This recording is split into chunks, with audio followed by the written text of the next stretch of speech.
What's going on, everybody? My name is Aiden and welcome back to another video. Ladies and gentlemen, as the All-Star weekend comes to an end, I kind of want to give my final thoughts on the entire weekend. Now, keep in mind, I'm talking from a perspective in which I didn't necessarily watch every single little bit, minute detail. So I'm not going to sit here and say, oh, this guy played great in the celebrity game or stuff like that. But I think I've seen enough to kind of give my own opinions on this. And to be honest, the All-Star weekend is for the casual fan. Let's be honest.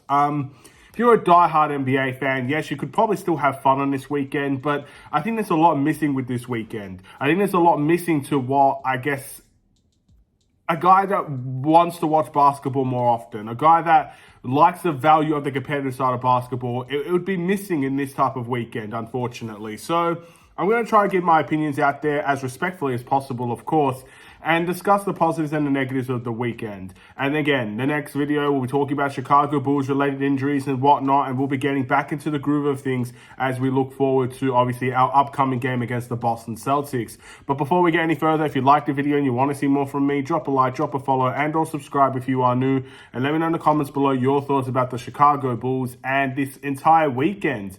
Again, I know this might not really matter for many people because there's no real Bulls representation there. Again, I said it in the last video. The Bulls haven't had any All-Star representation this season, and the last time that happened was in the 1980s. So again, we're talking about competitive spirit and being a competitive team trying to win championships and stuff of that nature, yet we don't have really anyone that represents us in any way, form, or fashion. No celebrity game, no skills game, no three-point contest, no dunk contest, and no All-Star game. I mean, what? It's quite embarrassing. I don't know if there's, I'm sure there are other teams that feel the same. I don't think there was representation from the Charlotte Hornets, for example. No, they had Brandon Miller. Literally, the Bulls. Are the Bulls the only team that had no representation out there this weekend? I don't know. I really do not know. But either way, we must move on. Again, it's been an interesting week, to say the least. Look, let's start off with, obviously, the Rising Star games. The 3 games divided into, I guess, 40-plus points. I think it was 40 points you have to get to. Then the last game was a 25. And I really had fun with that, in all honesty. I watched the games. They weren't massively competitive, but again, there's young guys trying to make a name for themselves out there. So when you have someone like Bennedict Mathurin just absolutely cooking it out there, and you got guys like Ivy trying to show out, and it's a little bit of fun and entertainment, again, for the rookies and for the second-year players and the guys really trying to make a name for themselves, there's a small element of competitiveness there. And again, that G League team with Mac McClung in there, really surprising a lot of people out there, trying to make a statement for themselves. I really enjoyed those games. I really enjoyed that event, and I thought, out of all the games, out of all the things that really happened here, that was probably the most competitive thing that we saw. So there you go, ladies and gentlemen. I really enjoyed that. And again, I don't think the young guys really let us down in that way, because there's always going to be a point to prove with the young guys. With the All-Star game, they're proven players. They're at the pinnacle, I guess, in terms of the All-Star level, They're all made it to an All-Star candidate, All-Star level player. There's nothing left for them to prove in that regard, so they're not going to take it as seriously. And I'll give my opinions on that a little bit later. But for the Rising Stars game, I really had a good time watching that. Let's move over to the next thing. I'm not going to talk about the celebrity game. I kind of always never really stay in tune with the celebrity game because, let's be honest, I'll be honest, I don't know if you guys feel the same way. I don't know half the people there, first and foremost, and I don't keep in touch with the outside world like that. I don't know who's the best, most famous celebrities out there playing basketball and a pickup game in many ways. Look, again, for a casual fan that keeps in touch with all those things, I'm sure that's a great event for them to have a little bit of a laugh. Obviously, not take yourselves too seriously because, again, these are not athletes. These are not professionals for the most part.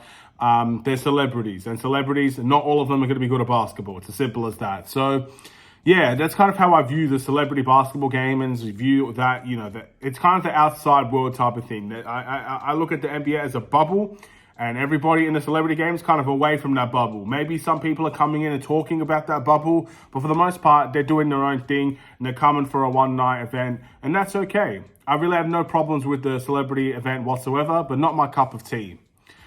The dunk contest, I want to quickly talk about that.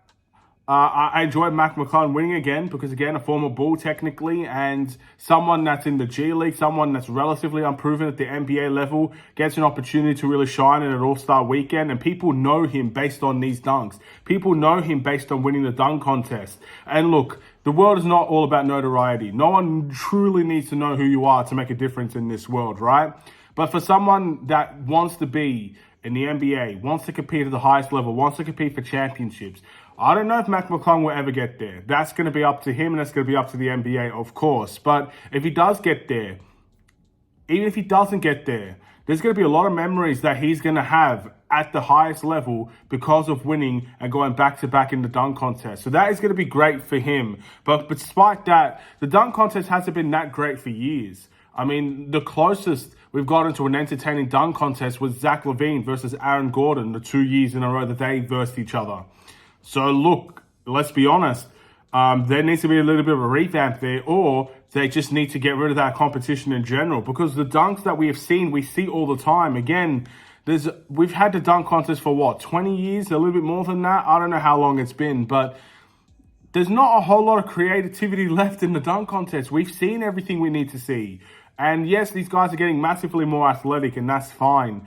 But the creativity side of the dunk contest, I think, is missing. Big time. So they need to find a way to make things more creative and more, unique, more fun to watch.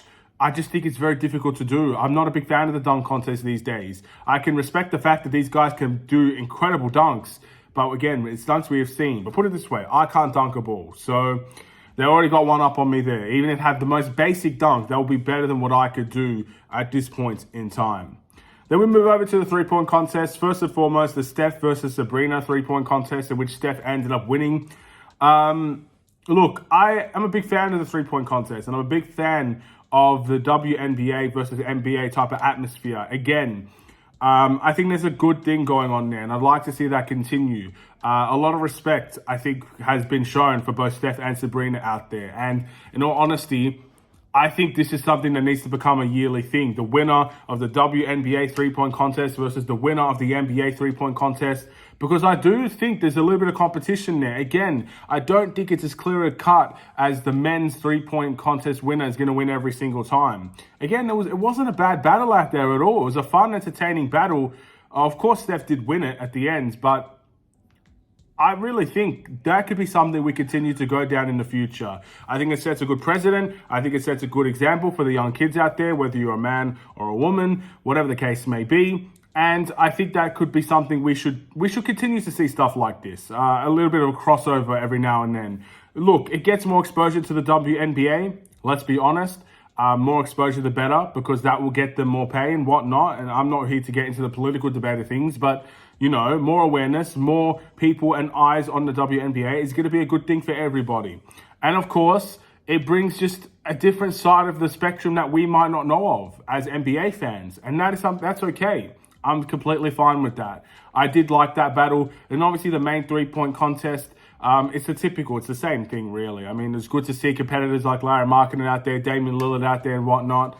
But yeah, other than that, it's completely just the same thing, really. Happy for Dame for winning the three-point contest. And then we get to the All-Star game. Now, I kind of dragged on a little bit, so I'm going to have to keep this short and sweet, but I hate the All-Star game. Maybe hate's a strong word, but look, there's absolutely no competitiveness in the All-Star game whatsoever. If I wanted to see players basically not try and run all the way there and back, just kind of doing suicides, not really doing anything, I would go play basketball myself. That's how I feel about the situation. If I wanted to see people play basketball and not really care that they're there, I would go and I would just go play by myself. I would go play with friends. I'd go and, actually enjoy the game myself instead of watching people not try out there. These are the best players in the world. Jokic, the Doncic's, the LeBron Jameses, and everybody else, right? And I don't know. I don't think we're ever going to see a competitive side of this All-Star game again. It seems like too many people are taking this too casually, here for the paycheck, here for the event, and they're dipping. And I get it. We're not going to see like a Game 7 atmosphere, a Game 7 competitiveness.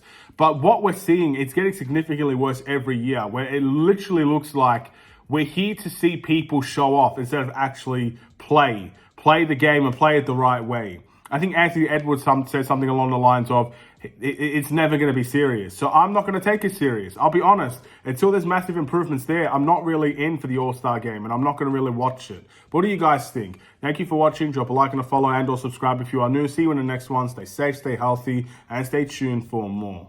Take care, and peace.